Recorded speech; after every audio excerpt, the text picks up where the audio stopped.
So you have one class that you're going to talk to everybody in the congregation about. What are you going to talk about? We're going to be talking a little bit about faith this morning, and I want to talk about it in a way, for me, it helps to have examples about a lot of things that we do. Many of us find examples, things to do. Any of you want to try and do something and you go to YouTube to see somebody else has done it? Has anybody done that? Just me? Okay. All right. Some people actually, there are people who put videos out on YouTube that if you want to learn how to change the oil of a 1986 Mazda 323, somebody has a YouTube video on that. All right. So you can go to YouTube and find a video of how am I going to do this? What are some mistakes people have made? What are some things I need to watch out for? And so YouTube has a video for you. So maybe I'm not sponsoring YouTube for many reasons, but anyway, we'll get off that. But so we go to the Bible and we have a lot of examples and a lot of different things. And we have people who have slain giants. We have people who have done many marvelous things in the name of the Lord. And we have people who have also done good things and people who have made mistakes and recovered from them. And it is nice, it is good that the Bible is very real. Right? The Bible is very real. It does not give us just the polished, these are the greatest things people have ever done, but the Bible gives us the mistakes people have made. The Bible gives us errors that were made, and we can learn from those. But we can also see how people overcome from those errors. And we're going to look at the faith of Peter this morning as sort of something to help us in our everyday kind of struggle or walk in faith. And we've seen Peter, and none of these things we're going to be talking about this morning is anything necessarily new to you, but just kind of take a fresh look at him and look at him from the standpoint, what can I learn in faith from these certain snippets from the life of Peter? We want to start in Matthew chapter 14.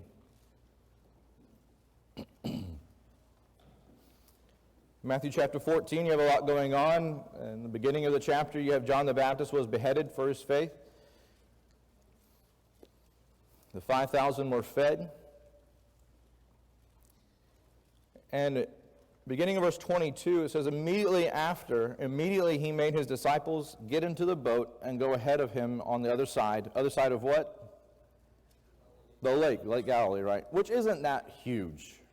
It's like 18 miles north-south, 6 miles east to west. Okeechobee is like 30 miles across. What's that? 60, it's like 60 across north-south? East-west? Okay. It's huge, right, compared to this. So it's not anywhere near. So when we say the Sea of Galilee, it is not so celestial as that. But anyway, so they're going across this lake. And we know what happens. Jesus goes up on the mountain to pray. Now, Jesus puts them in the boat and makes them go across. Do you think Jesus knew it was going to happen? I think so, right? I don't think there was any surprise to him of what was going on. But what was happening in verse 24? What was happening in verse 24? Were they just, trolling along lazily? What was happening? That's right, but the boat was already a long distance from the land, battered by the waves, for the wind was contrary. I think that's an understatement concerning what, because these are men who what? Peter, has he been on the water before, or is he a complete noob to sailing? He's a fisherman, right? He knows water. He knows this lake. And if he's scared, then there's an issue, right? I don't know if some of you have gone in and out of the Jupiter Inlet before in a boat? Yes. Okay. I was taking a friend out one time and with another friend of mine, and we were going out in a small little 13-foot, probably didn't have any business being out in this boat, but we were going out in the inlet, and it wasn't that big a deal, and it was a little bit contrary. So the tide was coming in, so the big waves anyway. And so we were trolling along, and all of a sudden, we knew, or at least I thought he knew what he was doing, and all of a sudden this wave comes over the bow of this 13-foot boat, and it was like one of those rogue waves. Have you heard of that? We didn't even see it coming. Just all of a sudden comes over the bow and drenched us head to toe. It was how our morning started. So things happen on the water that aren't expected. And in this case, things happened. The storm comes up, and he was not expecting it. And so they knew the water. They knew what was going on. And it was the fourth watch of the night, and he came to them walking on the sea. So Jesus is coming to them walking on the water. They've been on this sea a lot. They probably have never seen that, right? They have never seen that. What is their response in verse 26? They Scooby-Dooed this, didn't they? Right? It's a ghost. It's a ghost. And they cried out in fear. I mean, that's the only explanation. We don't think well, Jesus is walking on the water. We don't think that, right? This is something supernatural. This is above natural response. It's not normal to be walking on the water. And immediately Jesus spoke to them, "Take courage, it is I, do not be afraid." Jesus says that to them a lot. Take courage, don't be afraid, it's me. It's just me. Especially after his death and he's kind of zapping in and out of rooms that are locked. He says that a lot to them. But what does Peter do that's different than anybody else? What does Peter do? He's like, hey, I want to try that.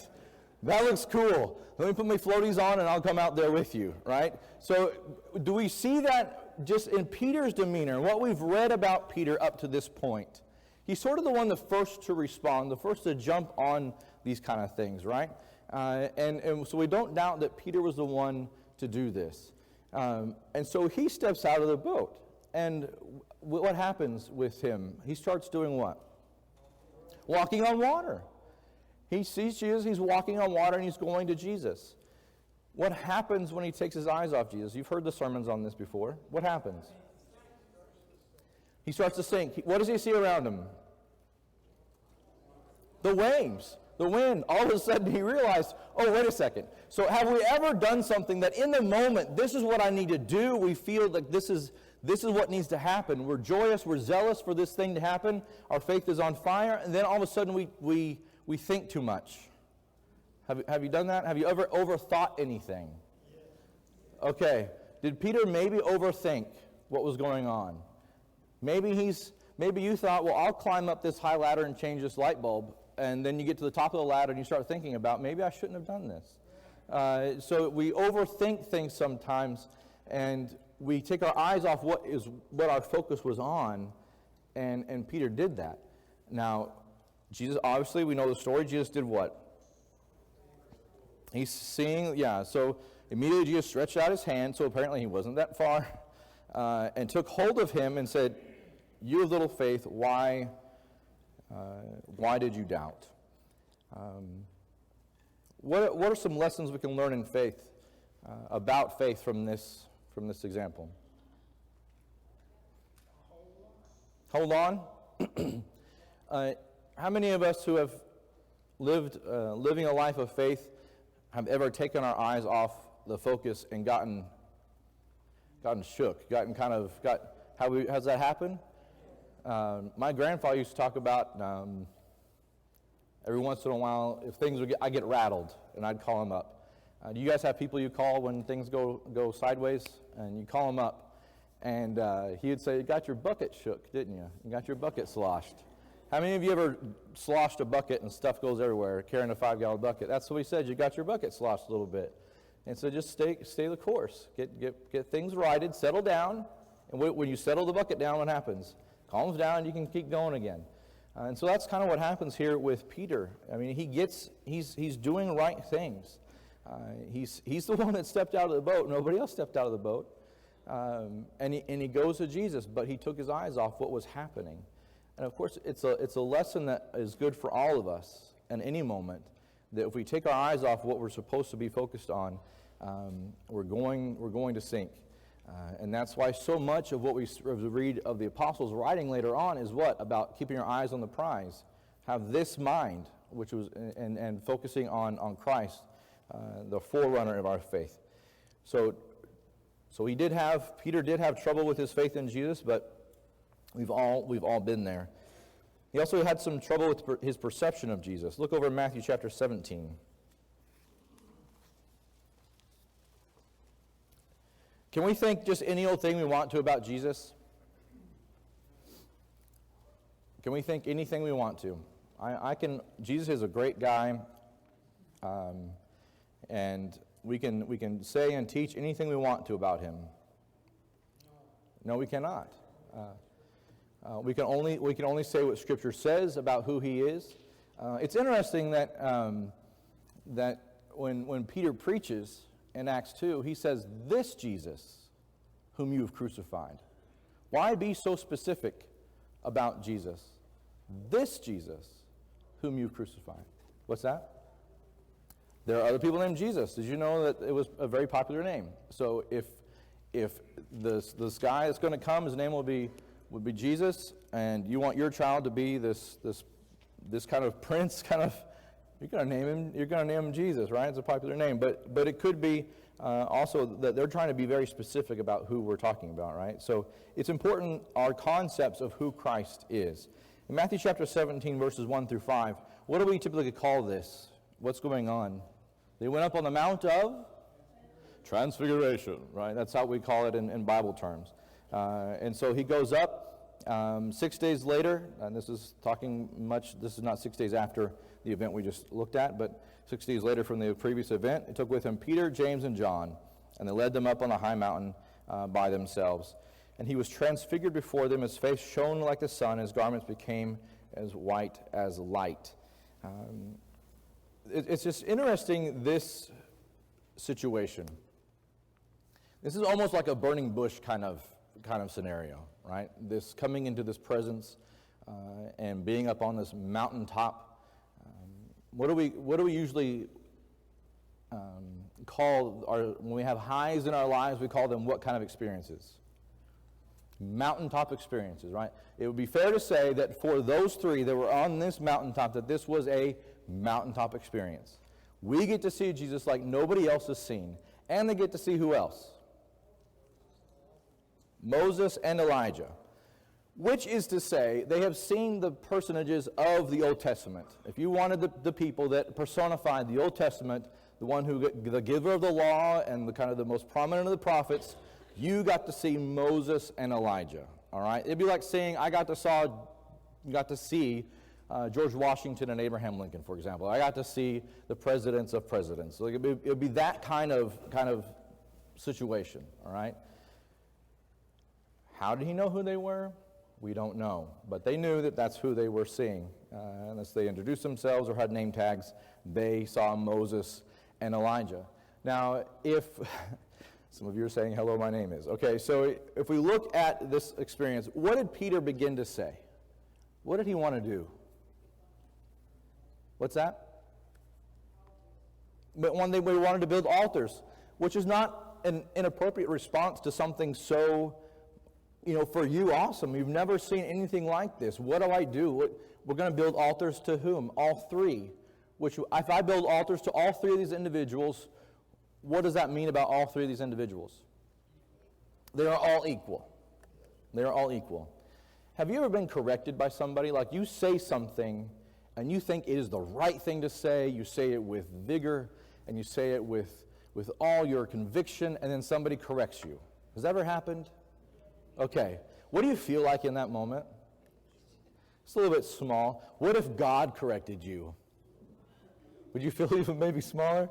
Okay, so Peter says this, let's do this thing, right? Let's make these tabernacles or altars to all of them. And then while he was still speaking, the words have not stopped coming out of his mouth. What does God say? This. Again, that word, this is my beloved Son, in whom I'm well pleased. What did he say? Listen to him. What is that? That's a lot in that one sentence, right? That's a lot to unpack in that one sentence. What is God saying in that one sentence? What does he say? What does he affirm about Jesus? He's not the meeting togethers, but he's putting Jesus at the pinnacle. Yes, he's elevating Jesus above Moses and Elijah. This is my Son. What do we have to believe? What do we have to come to God in faith believing? That what? Jesus is the Son of God. So this is the supreme truth. This is my beloved Son. Well, she'd said before, right, at his baptism, this is my beloved Son. in whom I am well pleased. He's doing all the things that I have asked him to do. Listen to him. So we're talking about a transitional period, right? We're moving away from Moses and Elijah, moving to Jesus, establishing Jesus as a source of information, right? And so they are in the presence of understanding that. So Peter had to understand what about Jesus? What did Peter need to understand? He has the authority. All authority has been given to me, right, under heaven and earth. He needed to understand that about who Jesus was. Now, had he said that before? If we go back maybe just one chapter, what happened in chapter 16? Who do men say that I am? Peter said, you are the Christ, the Son of the living God. He made that statement. But did he completely understand what that meant? The Christ, the Son of the living God. Not quite. According to verse or chapter 17, he didn't quite understand all the ramifications of that. Are there people in your life that you know that believe in Jesus, the Christ? Do they completely 100% understand everything there is to know about the Christ? Yes, sir.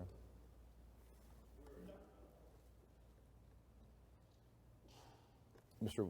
Henry? No, they don't quite understand, because if you look at the system today, look at how many denomination wars it is today.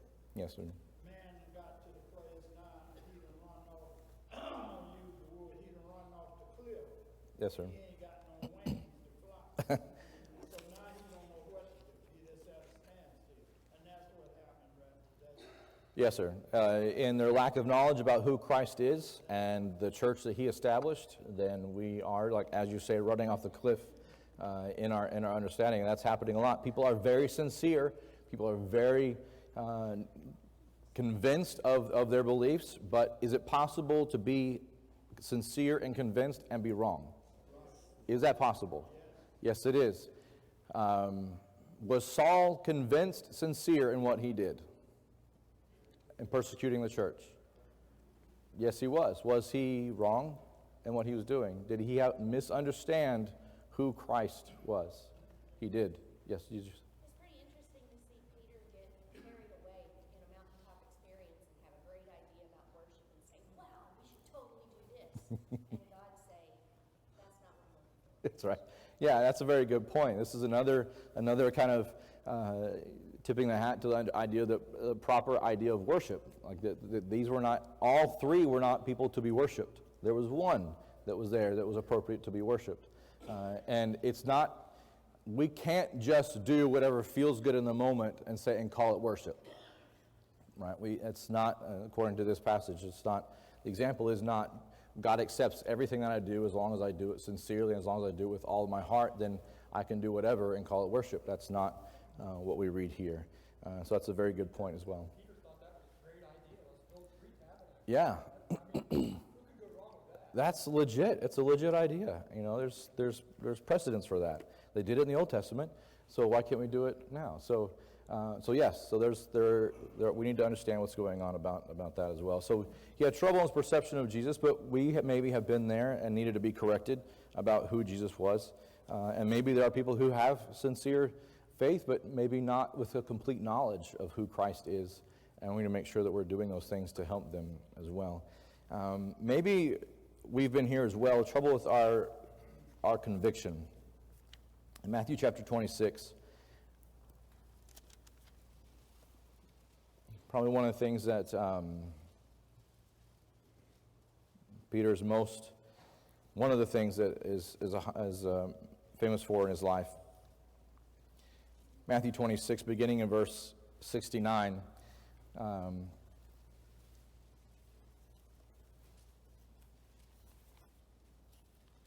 Let's actually start. Put your finger there if you want, or your bookmark, or scroll over to Luke chapter 22 real quickly. Let's start there and then work our way back. Luke 22.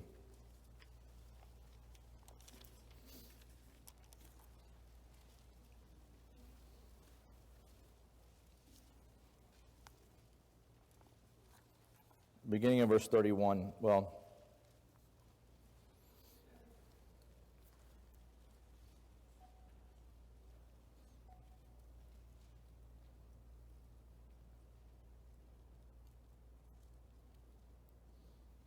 So Jesus is saying to Peter, Simon, Simon, behold, Satan has demanded permission to sift you like wheat. But I prayed for you that your faith may not fail. And you, once you have turned again, strengthen your brothers. But he said to him, Lord, with you I'm ready to go both to prison and to death. And he said, I say to you, Peter, the rooster will not crow today until you've denied me 3 times that you know me. Are there times in our lives where our faith, we are convicted, there's nothing that can stand in our way? You wake up in the morning, you've eaten your Wheaties, and you're going out and you're taking the day by the horns, right? And your faith, there's nothing that can stand in your way. There's a moment when you can have, even here, we come together, we sing, we encourage one another, we worship God together, and in here we are so encouraged, our faith is built up. But then something happens, right? What happened in Luke chapter 20, or Matthew 26? Beginning of verse 69. They follow Jesus. Jesus has been arrested. They scattered, but they follow Peter and one other apostle, or one disciple, follows Jesus right to the house where he is being tried. And they're sitting in the courtyard. Please kind of think of a house that you go in through a main gate. There's a courtyard and there's rooms off the courtyard. It's kind of what we're looking at. And one of the rooms off the courtyard is where you can overhear the trial, the mock trial that Jesus is undergoing. You can overhear what's going on. And they're sitting around the fire because if you have a fire at night, it's typically because it might be what? A little bit chilly, right? So you have a fire. And they're sitting around a fire. And who begins to talk to Peter? A servant girl. You, hours before this event, had pledged your undying loyalty to go to prison and to death. After Jesus had said, Satan has asked permission to sift you like wheat. And you said, never, I'll die with you. And now you're sitting at a fire, and a servant girl says what? Aren't you one of his disciples?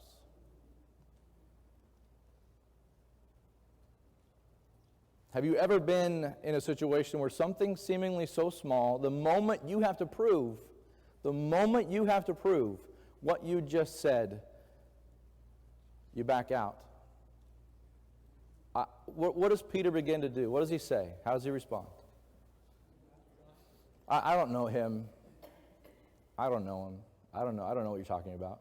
Yes, sir. I like the verse that says, but your speech betrays you. Yes. Then he starts cussing. Yes. Kind of get away from you. Yes, and we'll get to that in just a moment, but we haven't necessarily maybe been around a fire when this happened, right? But maybe we've been at work and our demeanor, or maybe even our actions, begins to separate us from everybody else. And you start to stand out. What do we do when we start standing out? What's our natural, as people that are community driven, what is our natural response? To try and blend back in, right? To try and blend back in. It's not always good to stand out. Because sometimes, even for good things, you stand out and you start taking fire for it. Right? We are not, as a body of people, we're not always the best. Somebody starts to stand out and they get the attention, good or bad, of everybody else, right? Usually it's bad. I've told you before, I worked in a motorcycle shop when I was young. It was easy to stand out in working back with a bunch of mechanics, right? Because you thought sailors were bad in the way they talked, and so it's easy to stand out. But you come in, and that temptation to fit in, it may not be a servant girl calling you out. It's just that desire to fit in, not to be different. And in your actions, you don't say the words, I don't know who Christ is, but your actions say, oh, I just want to fit in. I don't want to be the guy that stands out. I don't want to be the guy around the fire that's different. And she begins to, verse 70, he denied it. And he said, I don't know what you're talking about. I mean, it's a common response. I don't know what you're talking about. I know what you're talking about. It's a common response. And when he had gone out to the gateway, another servant girl saw him and said to those who were there, this man was with Jesus of Nazareth. And again he denied it with an oath. I don't know the man. I don't know him. A little later, bystanders came up and said to Peter, surely you too are one of them, for even the way you talk gives you away. Surely your speech betrays you. That's what King James says. And there's a lot of times in our lives our speech should betray us, right? Our speech should betray who we are. We should be known as being different because of the way we speak or don't speak, and we stand out. But that temptation to slide back in and not be different. Now, what was Peter, to be fair, what was going on around Peter at the time? What were they doing to Jesus? Yes, this was not a friendly discussion, right, that was going on in the room they were beating his master up. Jesus had already told them, you will not be a servant is not greater than master. You will be suffering as well, right? You'll be suffering as well. And so now that he's seeing that, now he's in the face of what it actually means to suffer for Christ and stand out, he starts rethinking it. What does he start seeing again? Those waves, right? He starts seeing those waves. And he begins cursing. I mean, it doesn't say this, but if he spat, right? He's cursing and spitting and saying, I don't know the man. I don't know him. I don't know him. And immediately what happens? The cock crows. Luke's account says what? Jesus saw him. I don't know about you, but if you told somebody that you're going to do something, and then in the moment that you didn't do it, right at the pivotal moment, you weren't going to do it, and they looked at you. Do your parents ever look at you in a way that you're like, I'm in trouble? Do you have that look? My dad had this like vein that would stand out in his forehead, which was a big vein because he had a lot of forehead. So I knew that something was amiss when we got that look. Especially if, I don't know, did your parents ever like rap on your head or whatever when you're sitting in the pew? You're sitting in the pew. There were 4 of us sitting in the pew. My dad must have a really long arm because he could knock on all of our heads when we were doing something we weren't supposed to be doing. But anyway, we're getting off the point. So Jesus looked at Peter. How do you think Jesus looked at Peter? Did he look at him with the vein sticking out of his forehead? Probably not. Maybe I told you so. Probably, I don't think Jesus did I told you so's. But he looked him out in a way that, how did Peter respond in that moment? What did he do? He went away weeping. He looked at him in a way that Peter went away weeping. Peter, who had earlier said, I'll go to prison, I'll die for you, right? I mean, he'd professed great things. But in the moment when he was going to stand out, servant girl said, your speech betrays you. I don't know the man. Is there any kind of similitude between our faith and Peter in that moment? Have we been around a fire, going to be standing out, and we deny him by our actions, and our speech betrayed us?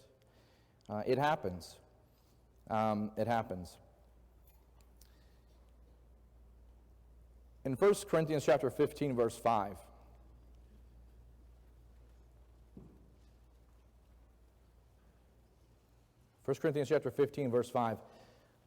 Paul writes, and it seems that Peter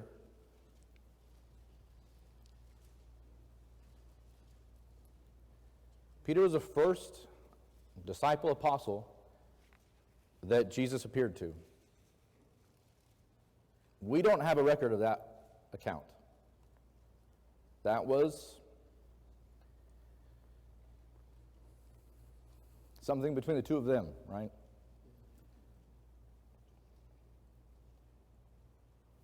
I imagine it went a lot like what happened by the sea again when they're waiting in Jerusalem and Peter says, I'm going fishing, right? I'm going fishing. And they go fishing by the sea. And Jesus appeared to them on the seashore. And do you love me? Do you love me? Do you love me? But we don't have account of that. But it's interesting that in a very similar way that, so Elijah goes off, he does this huge thing, and then goes off into a cave when somebody starts trying to kill him, right? Goes off into a cave. I'm just going to curl up in a corner over here in this cave and die. And God says, what are you doing here? What are you doing, man? What are you doing? And he gives him work to do. He says, go back. There's 7,000 who haven't bowed the knee. You need to anoint this person as the next guy. So when, in Luke chapter 22, as we read that, Jesus said, Satan is asked to sift you like wheat, but what? But I've prayed for you one, and what? When you return, strengthen your brethren. Gather them back up again, right? Be that shepherd, gather them back up again. And so he gives them, he says, you will come back, and you have work to do. Yes, sir. I was thinking about Peter earlier, when we were talking, and I was thinking about when Jesus had risen, and it was reported to them by the woman that came back and said, they've taken him away. Yeah. Was it John that ran ahead, and then Peter followed? Yeah, John beat him. He was younger. He was younger. Go up and go in. He just kind of got to the door. Mm-hmm. Peter, he had to go right on in. Mm-hmm. And see for himself. He was the first to go in and see that. Yep. I kind of think that with this. Yes, John went to the tomb, right? And like you said, he ran ahead, and Peter following. And like you said, Peter was the one that went in. I would think no less of Peter, right? Peter probably lifted up the garments and make sure he wasn't. Is he hiding in here somewhere, right? Yeah. So that we would expect that of Peter to do that, even after what had happened. When he comes back, and when we've denied Christ as well, is that the end of their relationship? It's not. There's still work to do. Come back, strengthen your brethren, and get to the work at hand. Is that any different for us?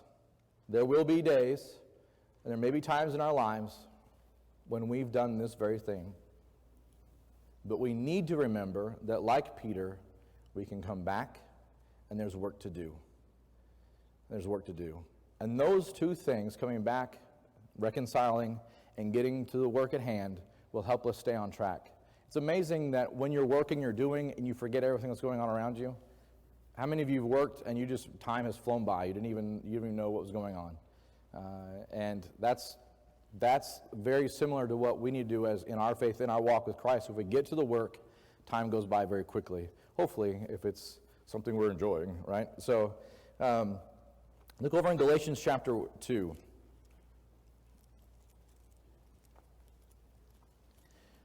A lot's gone on in Peter's life between that fateful night and Galatians chapter 2.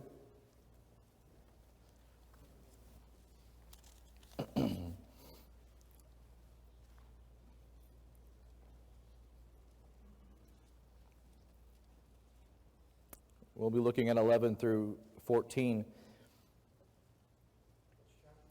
Chapter 2, Galatians chapter 2, verses 11 through 14. So what's happened between then and now? A few things happened between Matthew 26, Galatians 2. What's happened, guys? What's gone on? Can y'all fill us in? So Jesus did what? He died. He died, excellent. And then he did what? What happened? He raised from the dead. This is Bible class, you can talk. And then, what happened in Acts chapter 2? This is like right here. Anybody? The church was started, Peter preached. Excellent, very good, very good. We'll get some stickers later. All right, so, Once we got that out of the way, so Peter's preached, and we've moved on where the church has been established. People are by the thousands coming to understand who Christ is, being baptized into Christ. Then other people start being baptized. Who are these Johnny-come-latelys that start being baptized? Not the Jews, but the Gentiles, usins, right? That's us, right? We start, this whole concept of Gentiles being grafted in and being a part of this thing was difficult for them to understand. It took years. It's been estimated that Acts chapter 10, with the whole blanket coming down, take, kill, and eat, barbecue was started in Acts chapter 10. That moment was 10 years after Acts 2, possibly. So years for them to understand that the Gentiles are in on this gig as well. All right? Even after that, there were still divisions. So what was happening is that if you wanted to narrow it down, the Jewish church was in Jerusalem, and the all-inclusive Gentile church was in Antioch. All right? That's where that kind of got started. And so, but when Cephas came to Antioch, coming down from Jerusalem to Antioch, I opposed him to his face because he stood condemned. Paul preaching here. For prior to coming of certain men, so he comes to Antioch and he's worshiping with the brethren in Antioch, as he should, right? As he should. And then certain men from where? From Jerusalem come down, and they start doing what to Peter? But when they came, he began to withdraw, hold himself aloof, fearing the party of the circumcision. So we're not like 12, 15 years into the church being established, and there's already what? Some division of thought. The division of thought are those that still holding to the practice of circumcision, still holding to those old traditions, right? We like our traditions, and they were holding to those things. And so when those men came down, he started to do what? Withdraw himself, be aloof, not take part in. And what do we do to unity when we start doing that? Start driving a wedge in unity when we start having those kind of feelings, that kind of behavior. And so what did Paul do to him? Yeah, he withstood him. He said he corrected him in that moment. The rest of the Jews joined with him in that hypocrisy. So it wasn't that it was just him. Because they saw Peter doing that, they also started doing that thing. Even Barnabas, which is saying a lot. Because what is Barnabas? What do we know Barnabas as?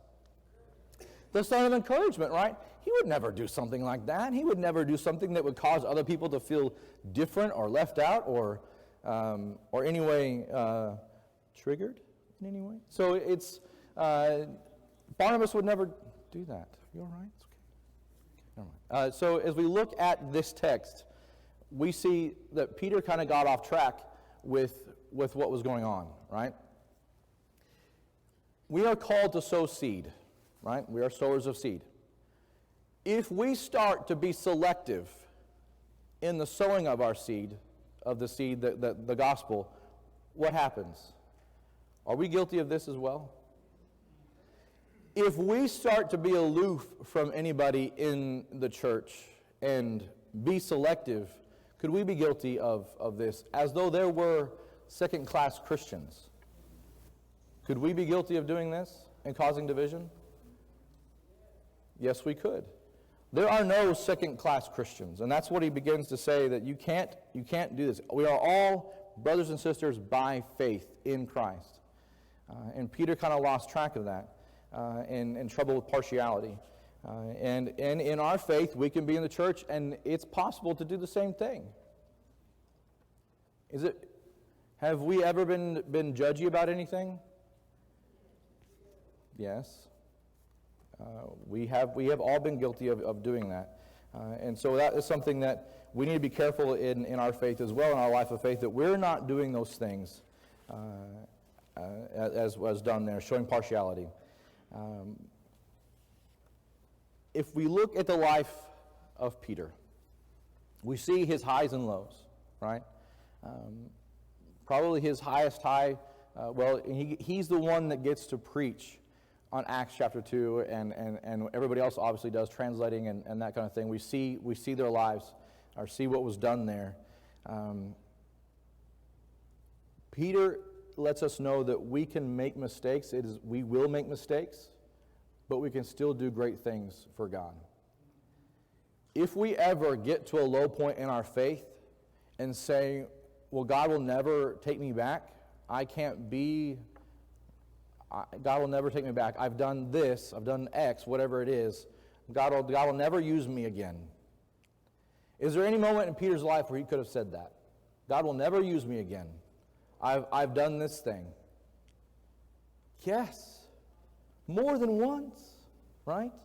More than once. I mean, even in Acts, or in Matthew 7:16, when he says, "Thou art the Christ, the Son of the living God," and then Jesus starts talking about how he needs to die and that kind of stuff, and then Peter says, "No, you should never die. You don't need to die." And Jesus said what?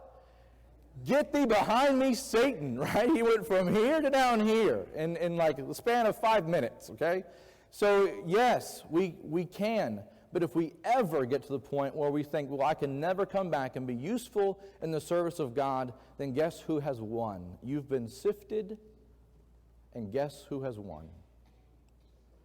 The Bible gives us the good, the bad, and the ugly of every of the characters that are in it, so that we can understand that we are human. And the life of faith has been lived by humans, not by heroes with supernatural powers that could never fail.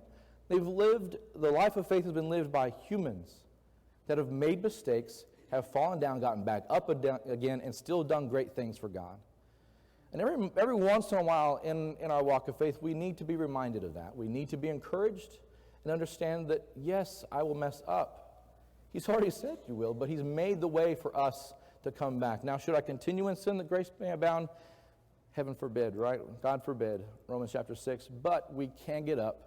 We can move on. We can go forward. We don't have to be lost in the mire of conscience, of doubt because of where we are. Are there any questions or comments before we close this morning?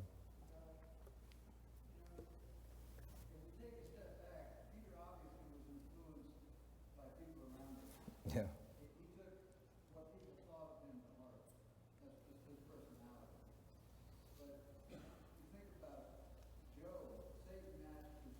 Mm-hmm. And here Satan specifically asks for Peter. So when we go through things in life, or a brethren are going through life, maybe Satan asks to sift them, or sift us, if we're going through a time.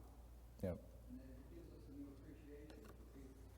Yes, and that's a very good point. Job was, and it wasn't even that Job was, God kind of lifted up Job and said, "Have you considered my servant Job?" It wasn't even that Satan even asked. It wasn't even on Satan's radar. But it is a situation that, yes, God has prepared us to be victors over anything Satan can throw in our lives, can throw in our paths. It's just, are we there to step up to the plate in the moment and do it? Thank you very much for your comment. Thank you very much for your time this morning.